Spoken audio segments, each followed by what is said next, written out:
What Was That Like contains adult language and content and is not intended for all audiences. Listener discretion is advised.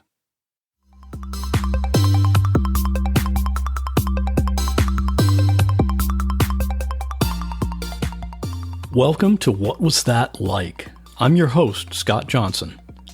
This is a show where we talk to regular people just like you or just like me, who have found themselves in an extremely unusual situation. We'll hear their stories and get inside their head because we all want to know, what was that like? More information about each episode at whatwasthatlike.com. Here we go.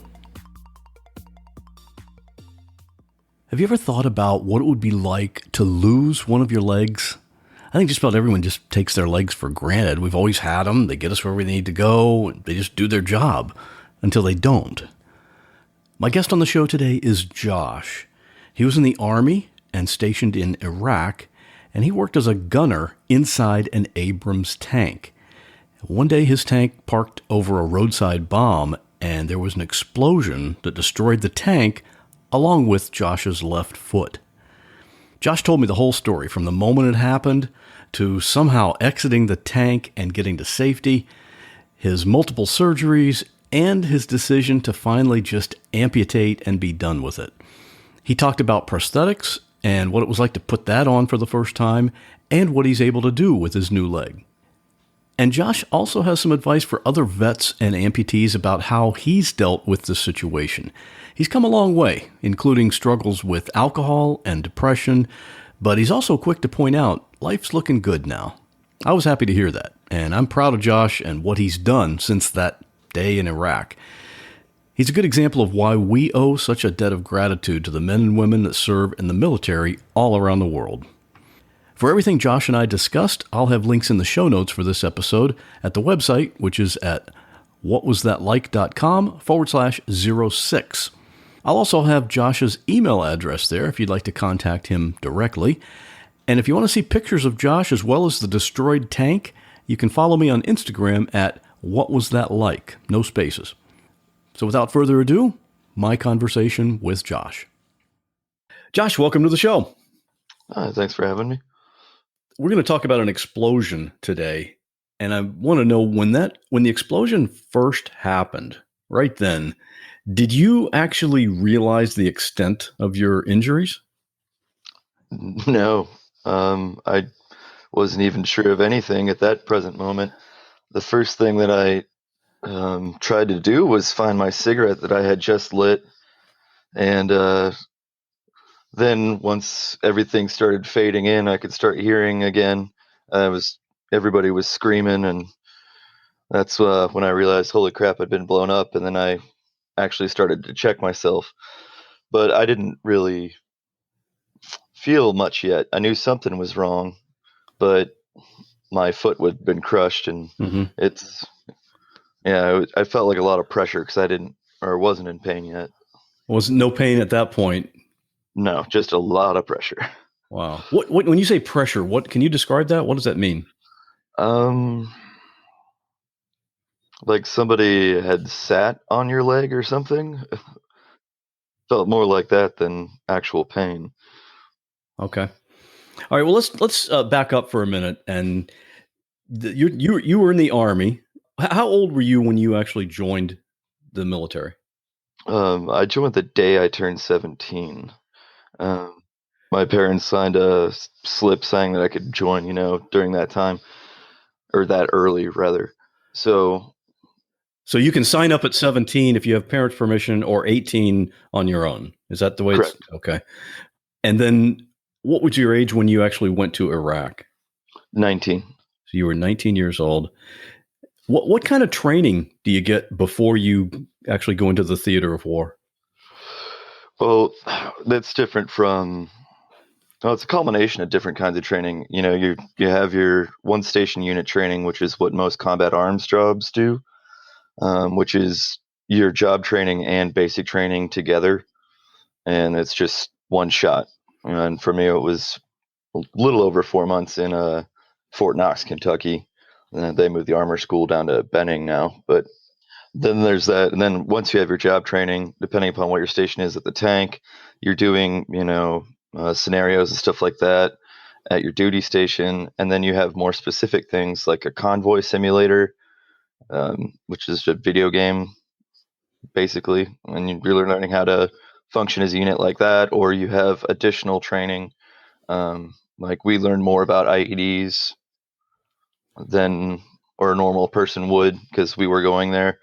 And IED for people that don't know what that is. Improvised explosive device. So typically a bomb that's somewhere on the side of the road. Usually, is that right? It could be a whole slew of different things. Those most commonly, yeah. They also have, trip wires on doors, or we were told at one time that they would hide some behind posters, and it's like when you tear them down, it releases it. It's a pretty general term, but the most common, yeah, are the ones on the side of the roads or underneath the road. There's also pressure plates, which are like a mine, and that they trigger the explosive. And then there's also EFP, which is explosively formed projectile, where they use an explosive with a copper disc to create a plasma, and then that'll just shoot straight through your vehicle. There's nothing you can do about that. So, And what was your job? What were you assigned? I was a tank gunner on an M1 Abrams. An M1 Abrams. Now, I've never been in the military, but what I've seen and read about the Abrams tank is that it's one of the bigger or more heavily fortified tanks. Is that right? It's technically speaking, it's the only main battle tank in the military. Otherwise, it's a cavalry fighting vehicle or an armored personnel carrier. It's a technicality thing. But yes, it's 70 tons, 120 millimeter main gun. There's 3 machine guns on it, one for the loader on top of the turret. There's one for the tank commander on top of the turret, and then there's the coaxially mounted one. And some variants with the Tusk package, the Terrain Urban Survivability Kit, have another one mounted on the main gun, so it actually gives the gunner access to 2 machine guns, even though you sit down inside the tank. And so, as the gunner, you were in charge of all of those guns? No, as the gunner, I control the main gun and the turret, and the coaxial one. And someone else? How many people are in the tank? 4. 4 people. Okay. But we had lost a few people, whether it be to actually, death or injury or family issues. But we were only running a 3-person that day. Okay. All right. So let's talk about that day. You were in Iraq, and I believe in the city of Mosul. Is that right? Yep. Just going down the road. And can you just take us on that trip and tell us what happened? Oh, that day, oof. I'm trying to.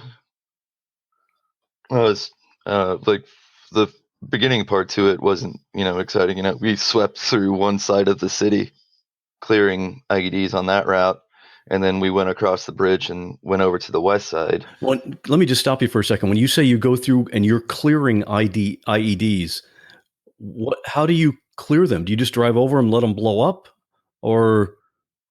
No, we drive real slow. We're a real big target, and we look for IEDs.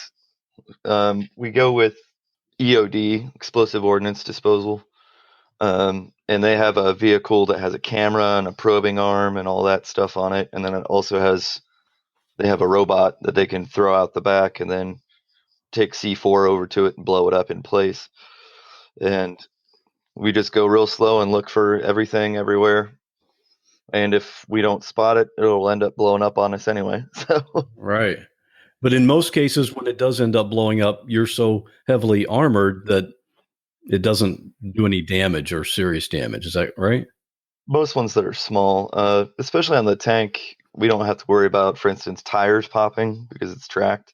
But we missed one. It was very clearly disguised with a whole bunch of power components, power lines and stuff like that on the side of the road. Missed it, and it detonated on, I forget the name of the vehicle. I think it's RGV which I don't know what that stands for. It's been some time. It was a new vehicle I'd never seen before, and here we are using it. So, but it detonated, blew all the tires and stuff like that, and the vehicle was fine, other than the tires and the broken glass. But the glass is so thick it breaks and it stays in place. It's ballistic glass, up to about 4 inches thick. So So your job was to go out and find these things and take care of them before someone else just happened to go down the road and hit it. correct. Okay. All right. So you're out doing that, and go ahead. Well, that day we went over to the worst side of the city, which was at that time the west side, and we were retaking a black route, which a black route means it's just impassable due to IEDs, and so unless you're rolling heavy, you don't go down that way.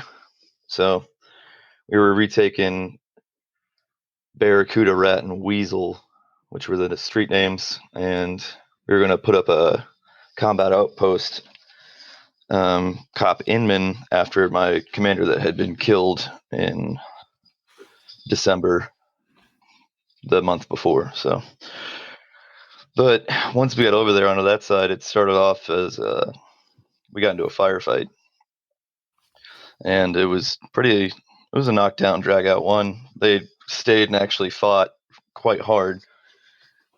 I'm not exactly sure why, as we were in armored vehicles, but they did shoot quite a few RPGs as well. Yeah, it was we had okay, so the best way to explain this, it's a large route. It's a 4-lane road with a divider in the middle, and we're just taking contact from left and right, and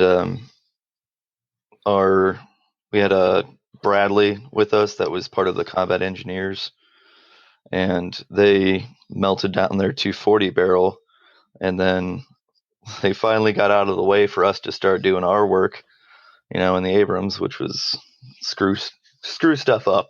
We'll put it that way. My sister tank, they dropped a canister round, which was interesting. I'd never seen one of those fired in combat.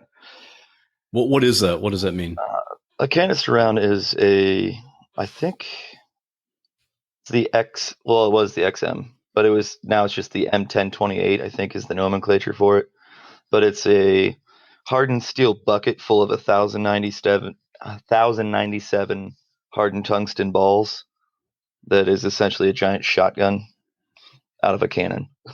So it was wow. So it covers a wide target area. Correct. I think it's out to 500 meters, because then the spread out that far is just ineffectual. And they had an RPG guy, and they hit him with it, and it was just pink mist. There was nothing to. I remember the convoy commander calling across, like, "Did you kill him?" And they're like, "We don't know." And then they're like, "We can't confirm it. There's no body to confirm." So it was just vaporized, essentially, that person. So it was pretty nuts. I mean, we were shooting hundreds of rounds of coax. It was, and then we had RPG skipping off the tank. That was interesting. I had known that they'd skip because I had one bounce underneath my tank before, but I didn't know it would hit the tank and bounce off. That was interesting.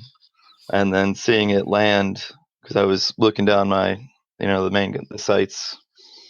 I saw it land in front of my sights, and I was like, "Holy crap!" And then it just boom. I was like, "Wow!"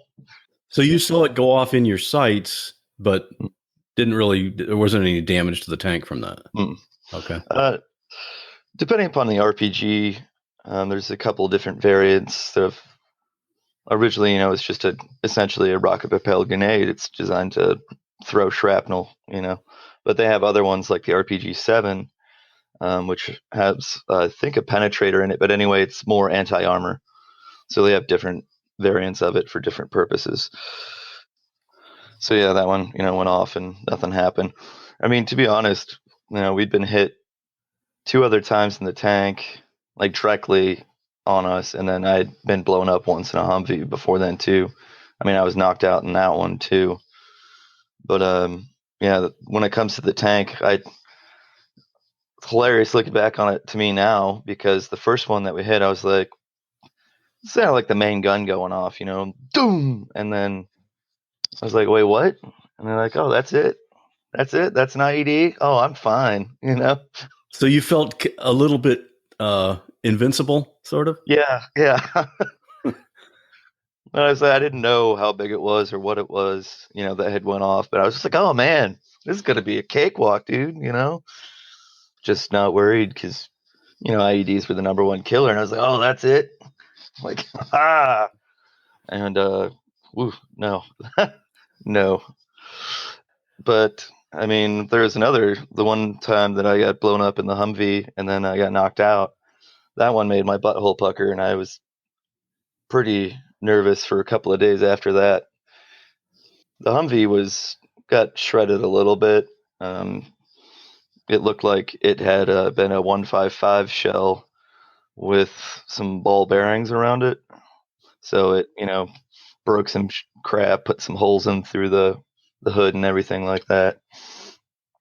But then the blast had slammed my face off the 50 cal, and this was at night, so I was wearing my nods, night vision device, whatever.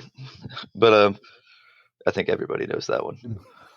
But my face slapped off the 50 cal. It slapped, or it broke my nods off of my Rhino mount, which is that little funny thing on the front of helmets you see sometimes for holding them. So I came back to after that one, and I was just, what's going on here? But I was so dazed, I was talking just about stupid stuff. And I was excited that they had just gotten Jurassic Park at the 7-Eleven. But anyway, back to the to that day. So we had finally, when we were in that firefight at the beginning, we had to pull around a corner and then go around another corner, a left then a right, at about 200-300 meters apart. But we had split off, one person down the far lane, one person right, one person left, so we could do security and have 360 degree. So we were out of our normal order of march, and that's one of the reasons why what happened. And so as we round to go down and make that second turn to go back, the streets kind of ran parallel, but it originated at that little dog leg we took down to it. So kind of like an H without the bottom leg on it. So we had rounded the corner, and then it started up again. We started taking PSAF, which is precision small arms fire, the snipers. And then we were getting more RPGs, and it was just a lot of fire. I just remember that much. Just like, man, I can't. Heavy action, huh? Yeah, I was just like, man, I didn't even think they had these many rounds. Usually they never stick around. They'll drop like a magazine or they'll drop an RPG and then, hightail it out of there because they can't stand toe to toe with us. But they were going for the gold that day. And I think it's because of that IED that they had there. So do you think they were trying to kind of fight you and direct you toward that? Possibly. Yeah, actually, that makes a lot of sense. I haven't thought about it too much. I mean, that whole area was just a shit show. But there was only about a block in between the two roads that we were originally on. So for us to be drawn over there, it was interesting. But it's a complex ambush once the IED goes off. So, yeah, once the fighting stopped, they had like a little lull for a little bit, and then we tried to get back into our order of march. We're supposed to be next to the lead vehicle, number 2 in the order of march, so we can, defend the rest of the convoy. And how many vehicles overall were in this march? Oh, I gotta think here. I think maybe 6. Okay. And you were number 2, or supposed to be number 2. Yeah. It's better for a smaller vehicle to be up front so they can respond better. And then plus, one of their trained people are up there looking for IEDs. So, but we just do, because technically it's convoy security is what we did in the tanks. And the only reason we were using tanks was because they had catastrophic kills, which means blows up the vehicle and everybody dies in the Bradleys. So they decided to roll the Abrams instead. Okay. So we are about to pull over onto the median, kind of, the grass strip, well, dirt in this scenario. But and that's the number one you don't do thing, because it's too easy to just hide an IED in that. You only need to shovel, Right. and it's done. And it was like, okay, so everybody on my tank is like, oh, dude, no, fuck that. Like, we were pissed. We're like, no, you tell them to go across the beach. This is bullshit. So I'm talking with my driver and BSing, kind of like, dude, yeah, no, this is effed up. Like, tell them to do it. They have the IED resistant vehicle anyway, so it's like, we'll just get back into our order march further down the road. So we pull up to the median, and I'm like, all right. All of us are clenching, and then I light a cigarette, and Hughes yanks down on the gas, but it's kind of like a motorcycle, and that it's just a twistable throttle. So it slams down on it, and then we go over, and then boom.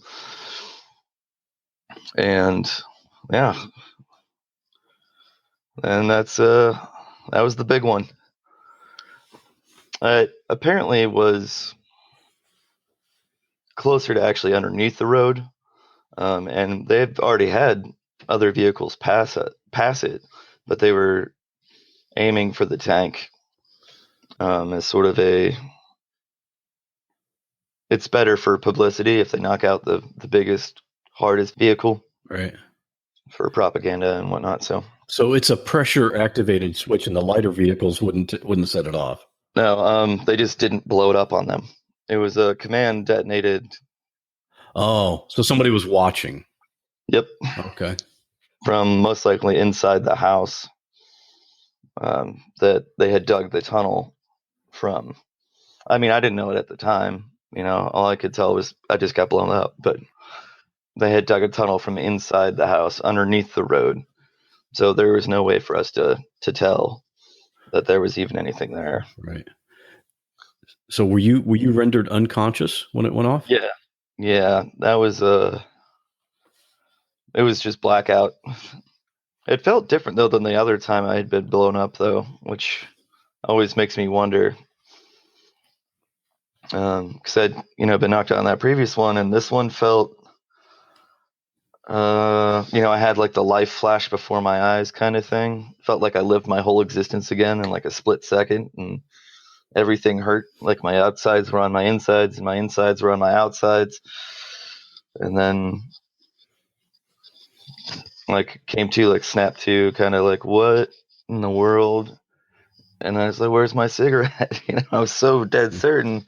Like, where is it? I can't believe this just happened, And couldn't really tell. And like slowly, like all my senses came back to me, and that's when I like hearing, and then I could smell, and like I'm actually looking around, and like, holy shit. It was like, oh wow. And then yeah, like we hit a big one, a real big one. What did you see and hear?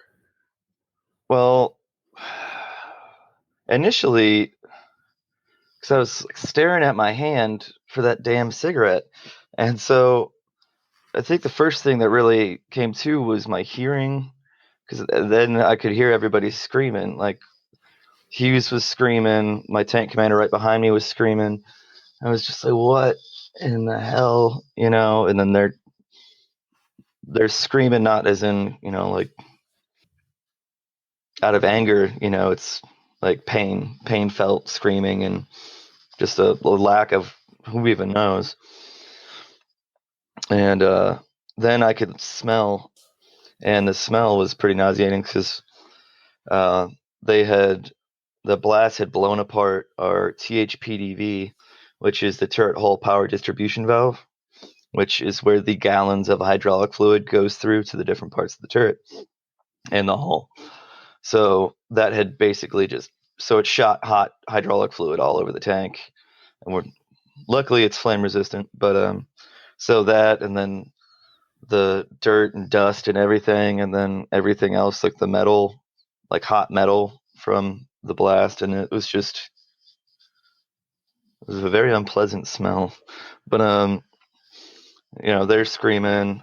I'm like, holy shit, and then that's when I feel the pressure in my leg, and I'm sitting down in the gunner's hole, and I'm like, oh, something's not right. So I wanted to, pull back and stuff like that. I had some cuts and scrapes, and my back felt wonky and all that, but my leg was just number one priority. So I kind of helped push my tank commander over to sit on top of the 50 cal ammo stowage in the turret, and I pulled myself out and I tried to use my foot, and woo, no, that was one instance of pain that I'll never forget. That first time trying to use it, and then oof, it was bad. But at this point, your foot was still attached. Is that right? Mm-hmm. Okay. It had just been, what was the damage to your foot? It had been crushed by metal? It was they call it a floor slap, which is when the blast caves in the bottom of your vehicle, and then there's no room in there for anything, barely you, to be honest. But yeah, that's crunched down on my foot. So my foot was essentially, well, at the clinic later they called it applesauce, is what they referred to my foot as. So not something you want your foot to be referred to as. No. And this was your left foot or your right foot?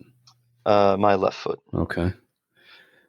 So, what I'm wondering, though, I'm picturing, I've never been inside a tank, obviously, but it's got to be so cramped and so tight quarters down in there. And you got 3 men inside that tank, and it's just been kind of crunched in. How do you get out of a tank that's just been destroyed like that? Well, we train to do crew maneuvers, or not crew maneuvers, but crew evacuations. And you're supposed to do it a certain way, but we couldn't go out through the loader's hatch because of the damage done to that side of the tank. So we had to go out through the commander's hatch. And I'm frankly too large to be in a tank. There's supposed to be a height cutoff of 6 feet. But since I joined when I was 17, I was 6 feet then. But then my senior year, I grew another 3 inches. So I was far too tall to be in a damn tank. You outgrew the tank. Yeah. So when it came to getting out, we were sitting there for a while, like a little bit, because once the ID went off, they started shooting again. So there's more RPGs and sniper fire. I'm trying to get out, like poke my head out and see what's going on, and nope, incoming rounds, like all around the tank. It's like, shit, looks like we're staying in here. Hughes is still screaming. He was just out of his mind. I couldn't see him, and I couldn't get to him due to the blown apart tank. I couldn't traverse the turret. I couldn't do anything. And he's just screaming, and you're like, can you see anything? Are you all right? We're trying to talk him through first aid. But he's pretty much just, and I didn't know it then, just repeating back whatever we said. He's like, can you see? He's like, where are my eyes? And like, just yelling crazy shit. And, I'm like, oh my God, like, are his eyes gone? Like, I can't get to him because I can't even get out of the tub, because then, I get shot or blown up again. And then there's nothing you can do. So we had to wait until they provided security for us to try and get out. And eventually it goes quiet, and Hugh stops saying anything at all. So now we're worried that he's dead. And, like, we didn't even know what's going on. And so I look out of the commander's hatch again, and I see the vehicle beside us. They'd finally provided security, and it's like, are you guys all right? And fuck no, I just got blown up. There was supposed to be that system you take casualties in a blast and you lose radio communication, you're supposed to throw a red chem light out of the top of the tank, or if you're fine but you lose radio, then you just throw out a green one. But the tank, the original place where that was stowed for us to do that, was blown apart. We didn't even know where the damn chem lights were, so they didn't know. There's no communication whatsoever. So what had happened is they pulled Hughes out of the driver's hole, and that's why he stopped talking or saying. That's why it was like, oh, I thought he was dead because he's not in the tank anymore. I couldn't even tell. So finally, when it comes to getting out, the commander's hatch is pretty small. I'm a larger guy, I wear like an extra large, and I'm trying to squeeze out with my vest on, and I can barely squeeze out of there. And then I try and use my leg to get out, and that's when I had actually put, my entire body weight on my foot, and that's when I could feel it in my teeth when I stood on it. Like like broken glass, like in your teeth. That's what it felt like. Like all the way through my head, I was just, oh shit, And oof, yeah. So anyway, I can't really get all the way out because I can't use my leg, and my right knee ended up. I tore a bunch of cartilage in my knee during the blast. It blew my leg up and back, and then it ripped a big old tear in it. So my legs aren't that well. They're not working that well right now. So I push out my tank commander, who's a smaller guy. Yeah. And so he gets out. Was he injured? Yeah, he snapped a bone in his foot, but other than that, not too much. The tank commander sits on a platform off of the turret floor, and that's probably why he got injured, but he was mostly fine. So he didn't even actually leave country. He just stayed there and rehabbed in place. But I push him out, and then he helps pull me out, and I'm a bigger guy. So, there's this little Louisiana man, oh, come on, like summoning all the strength to help pull me out. And then we're trying to stay low on top of the tank so, we don't get sniped. And we roll off onto the hull and then roll off onto the ground. And then I try and stand up again, and I can't hop. It hurts my knee too much. Everything just that's when like the real pain started to kick in, because all the adrenaline and endorphins had worn off, and felt crazy alone there, crawling across the combat zone on my hands and knees in the middle of a street into the Bradley in front of us. So they didn't know, I think, that we were screwed up too, or at least as bad as I was. And I had to crawl, about 25 meters, I'd say, into the back of this Bradley in front of us. And then finally they raised up the back door, and it's like, okay, we're safe, we're fine. We can't tow the tank or anything like that. As a matter of fact, the engine was still running because it severed all of the cables in between the driver and the engine. It's designed to run like that. They sometimes call it combat overdrive to get you out of a sticky situation. But it had just by default went there, and then it was still running, and then it eventually caught on fire while they were dragging it back to base. But we didn't stick around for that. They got the QRF, Quick Reaction Force, out there, which is another tank platoon waiting, and they hooked up the tank and dragged it back.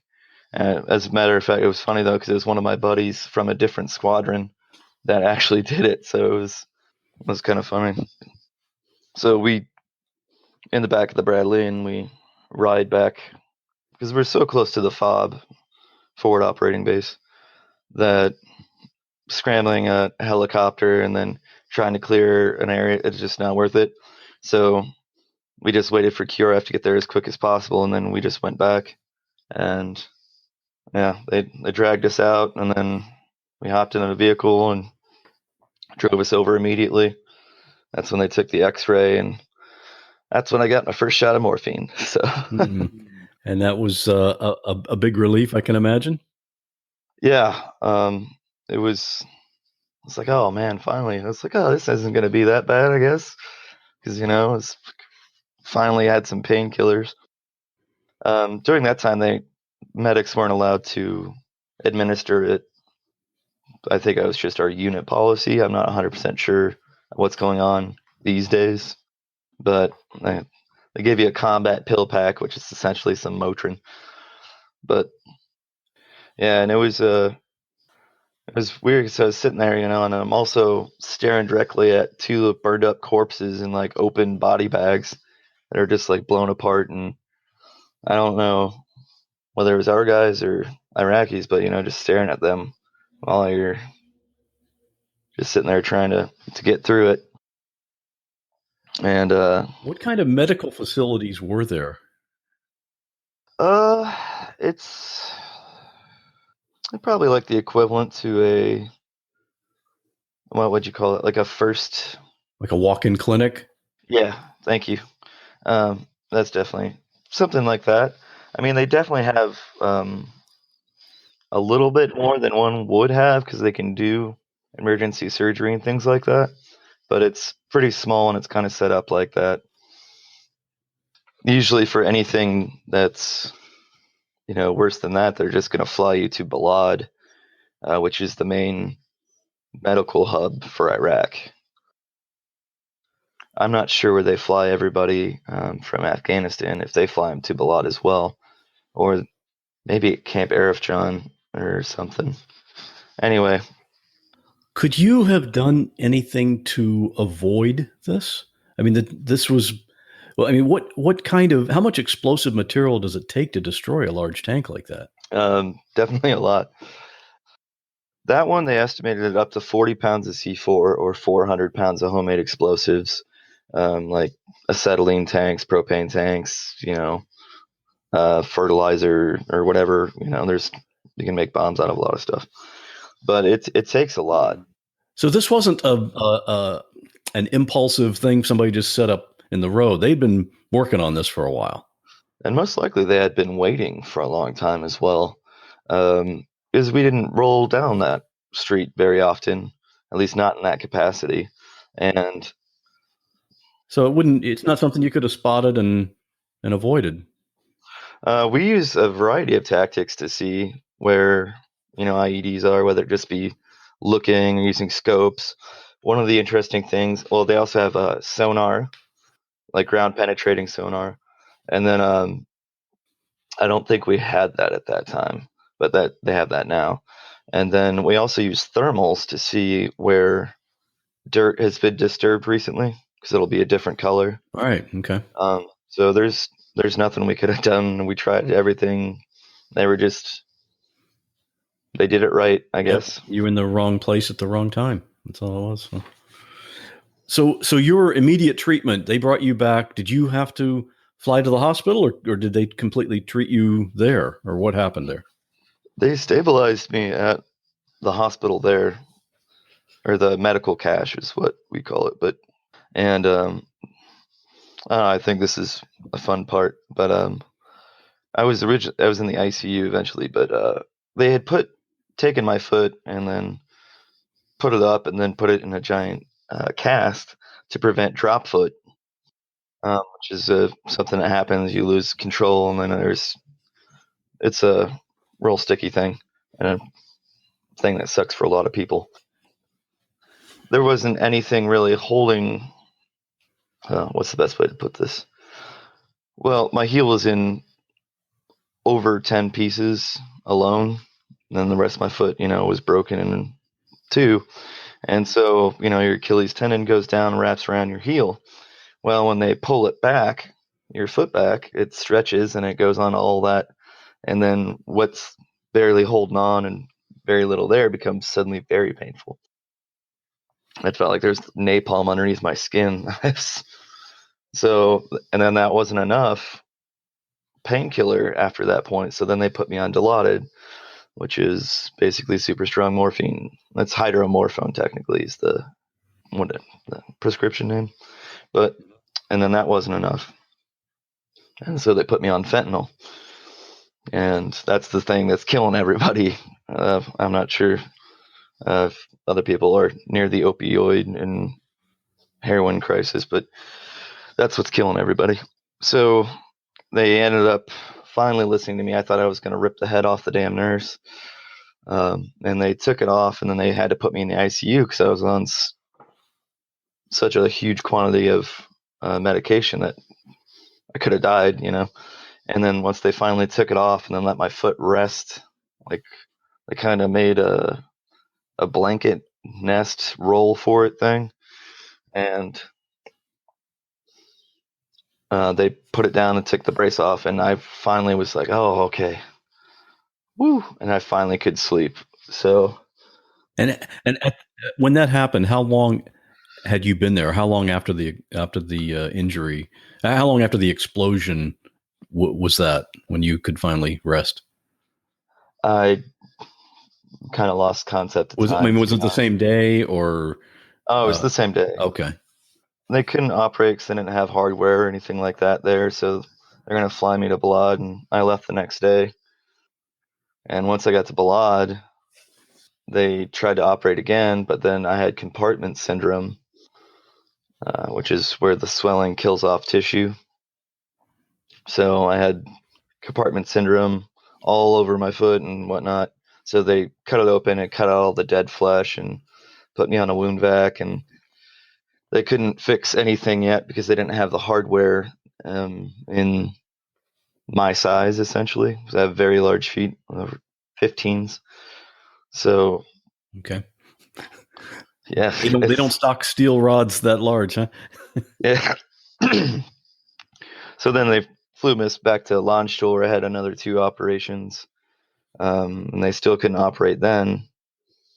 And so they then flew me to BAMC in San Antonio, and that's where I finally got, more surgeries, and then finally got my foot fixated. So you said San Antonio, so you're back in the U.S. at this point. Mm-hmm. It took about 4 days, maybe 5, I think. Were there any other injuries other than your foot? Oh, well, I mean, my spine ended up with bulging discs, and then it's compressed, and my knee, I had that tear in it. I'm not 100% sure what the result of this was, but one of my testicles had ended up turning into a giant tumor, possibly.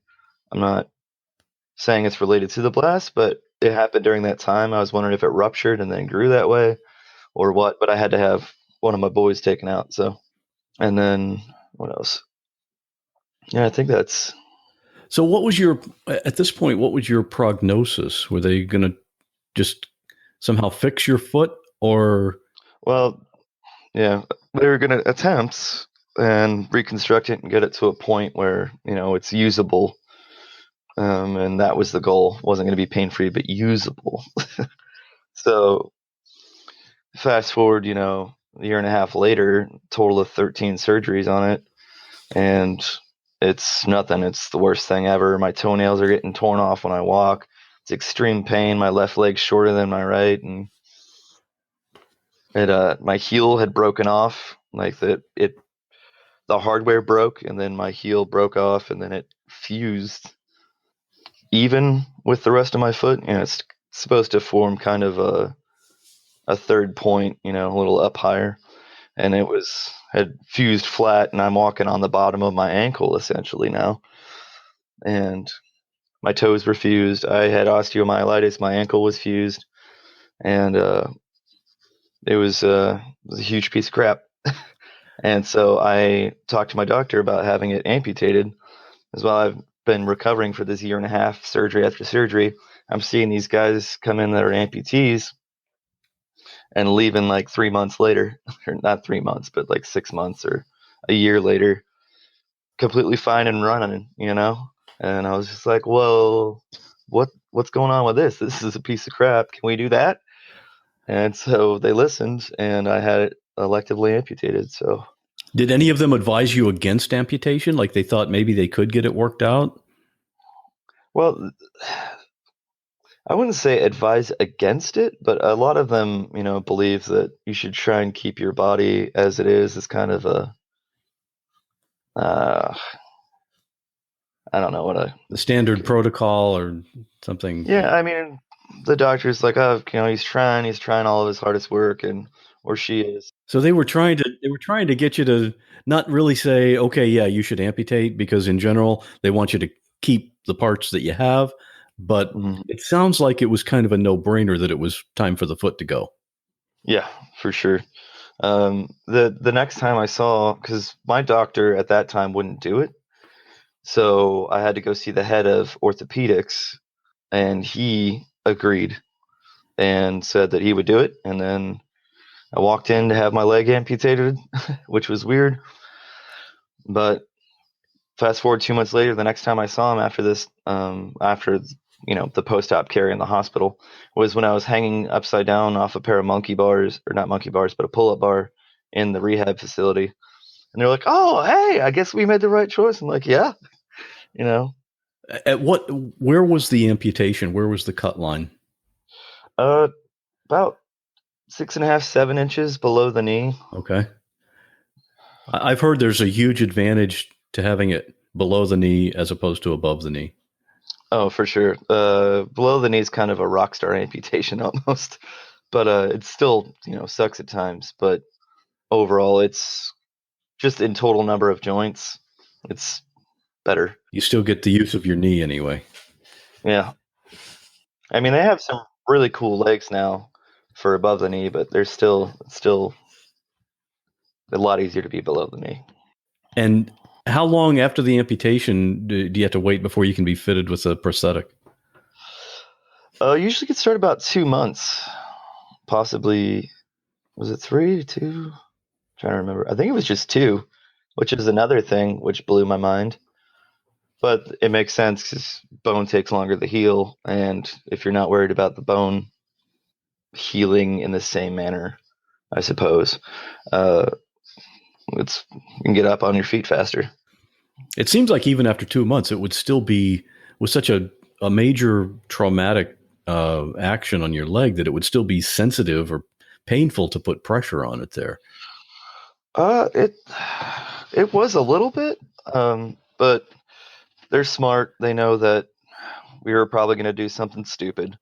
So for the military guys, they keep our legs at night for the first few weeks, so we don't overdo it. So Meaning your prosthetics aren't accessible to you because they don't want you going out and running laps around or something. yeah, yep, just doing something stupid, or going to the mall without crutches or something like that, and getting stranded because you can't wear your leg anymore. Or yeah, it happened more than you think. What was it like the first time you put that prosthetic on? It was. Hmm. To be honest, I was just amazed. I was so excited, and I put it on, and then I stood up, and I was like, "Hey, man, this doesn't hurt as bad as my foot did already," And it was the first time, and I was all right, and it was pretty intuitive, since I have my knee. You just kind of get through it, but to build smoothness in your gait, that's different, and that's what all of the physical therapy we did was for, which is every day, twice a day for months. But I was just so amazed. I was up and walking that I don't know any like I didn't have there was no sadness, there was no anything.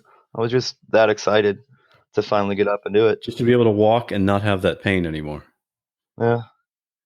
So it sounds like you adapted to it pretty quickly. 2 months after that, I was snowboarding.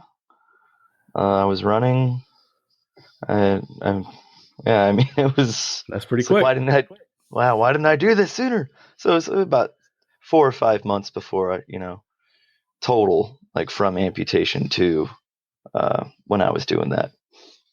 So did you get to the point where, at that point, when you're walking, you're not even thinking, okay, I got to be careful or I got to step this way, or it was just instinctive at that point? Hmm. So it's pretty fast then.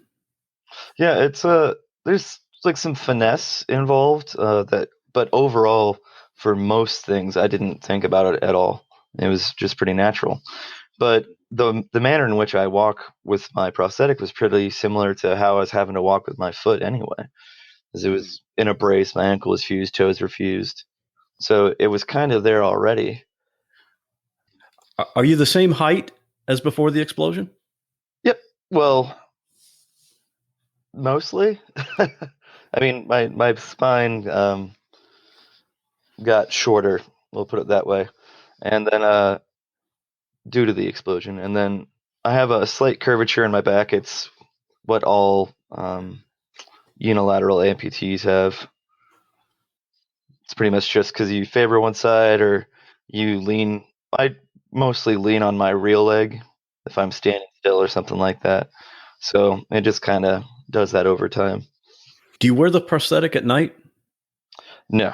Okay. Um, You don't really need it, obviously, if you're just laying in yeah. bed. Yeah. Well, usually if I'm even sitting on the couch, I take my leg off. It's just it's uncomfortable to have your knee bent backwards and have this giant um, mess of urethane and the sleeve and the liner to sit up underneath there. So What does it feel like when you're sitting there just sitting on a couch watching TV? What does it feel like to be missing part of your leg? I've heard of phantom pain and things like that. Do you have that? I used to. I still occasionally have it now. Mostly it's sensation.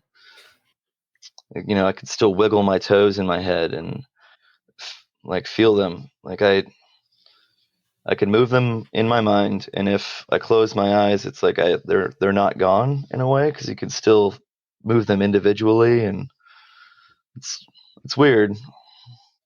Like I could still move my foot up and down, and you can see it all move on my stump.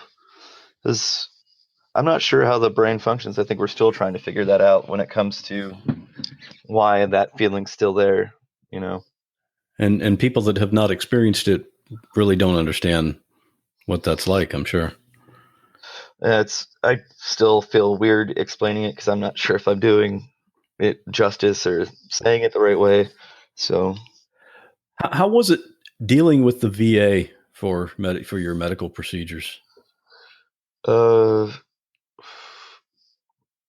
after I've gotten out, or Well, going through that whole time, you said you had 13 surgeries. And I didn't deal with the VA during that time. This is active duty hospital, military treatment facility, and that was phenomenal. It's companies leap to try and get into military hospitals because you're seeing a lot of serious injuries, and you get the government funding for it. So it was phenomenal. And then do you have ongoing treatment now? Or are you dealing with the Veterans Administration for medical treatment now? Yes, I am now. I go up to Cleveland for prosthetic care and uh, most things. For my shrink, I go to Akron. But All right. Well, let's talk a little bit about that then. You mentioned a shrink. mm-hmm. Are you dealing with PTSD, depression, anything like that?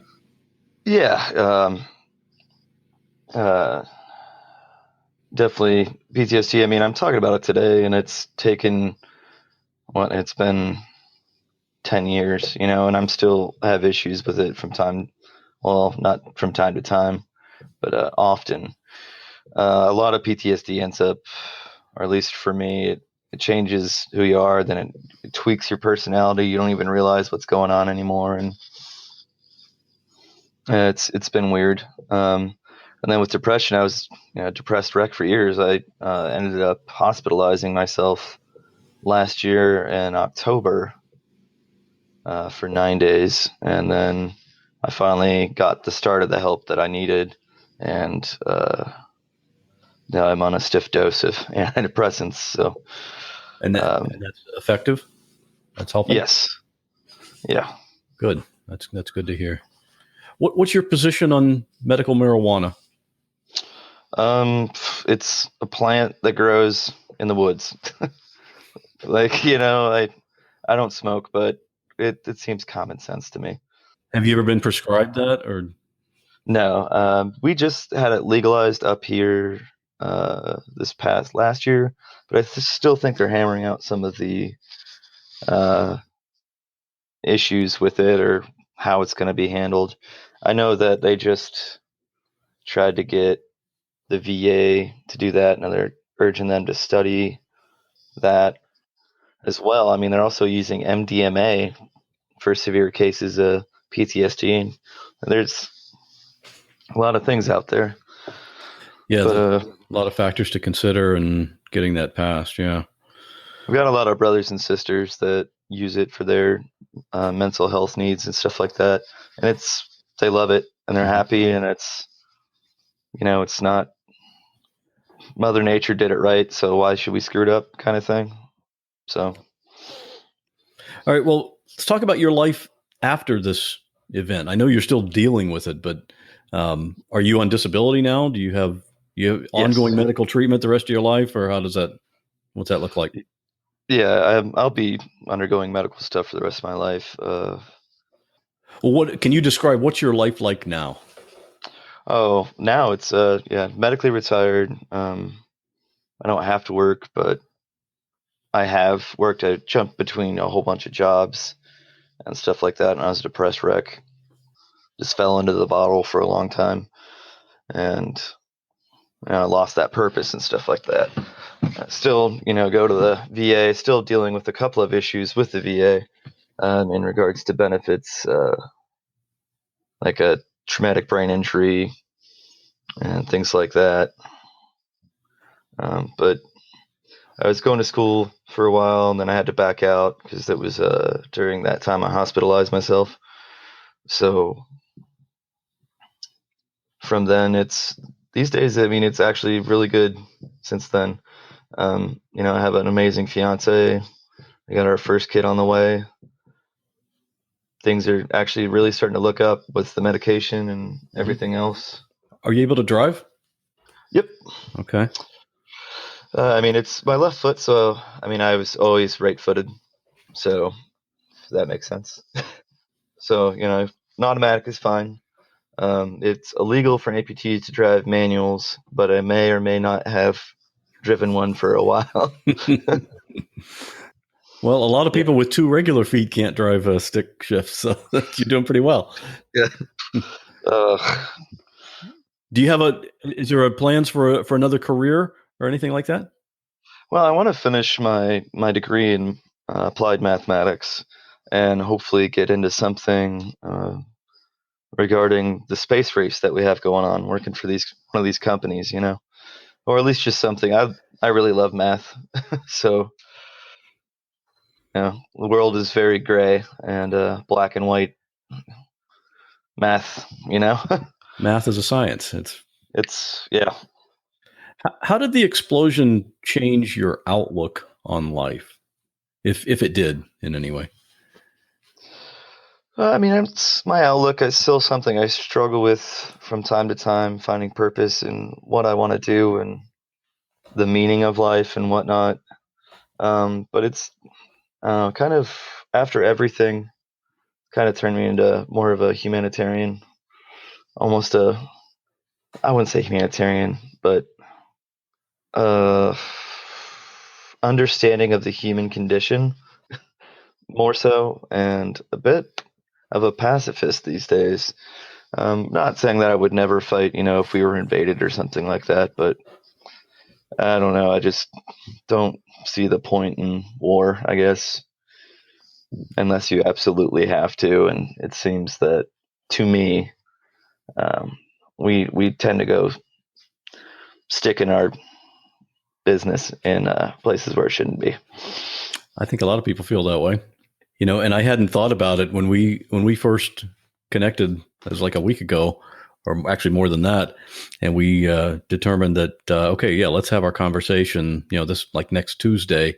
I hadn't realized the date significance of today being, as we record this, it's September 11.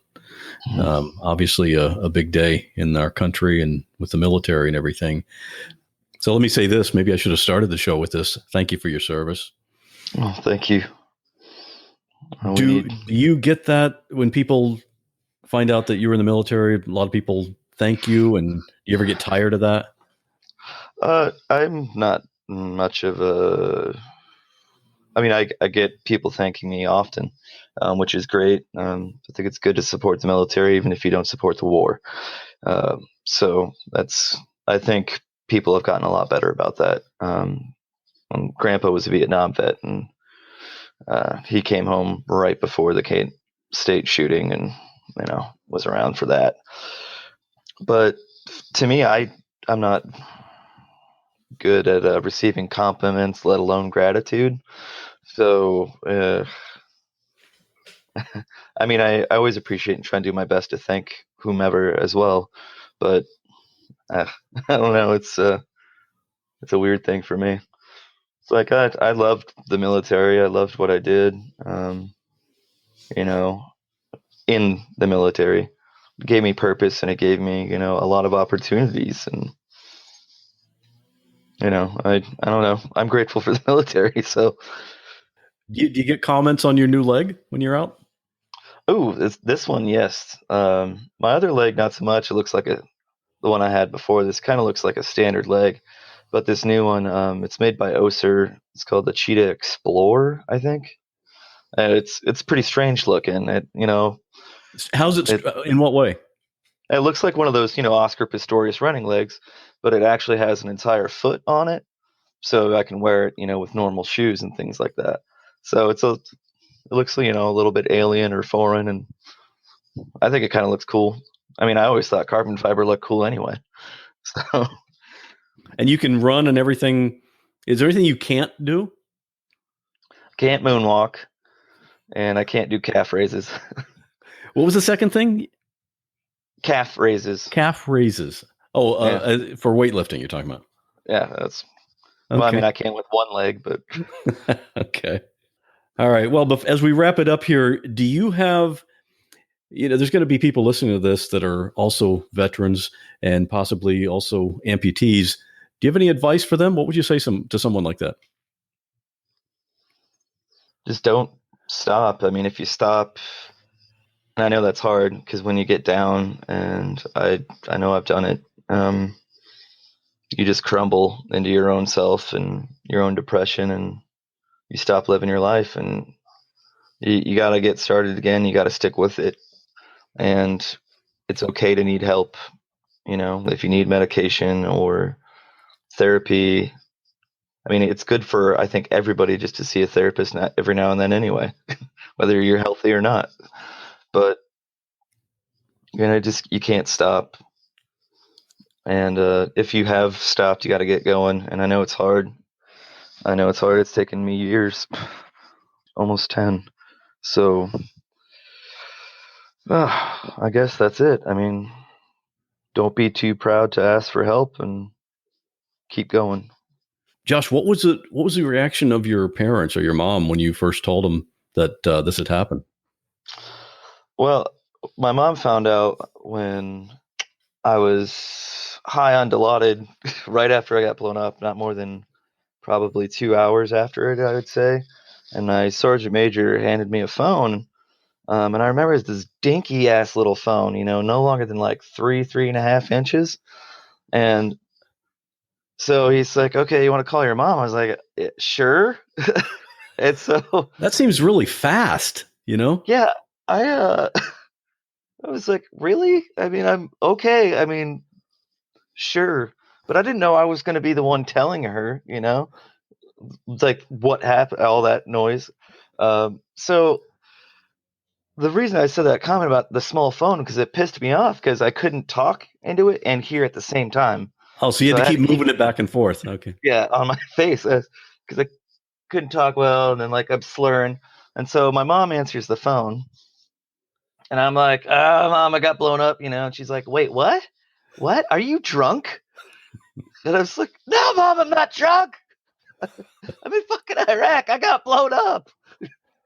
And she's like, what? And then she finally understood it and, sat down, and I was like, okay, I don't really remember what I said other than that, but, hung up and then got back to it.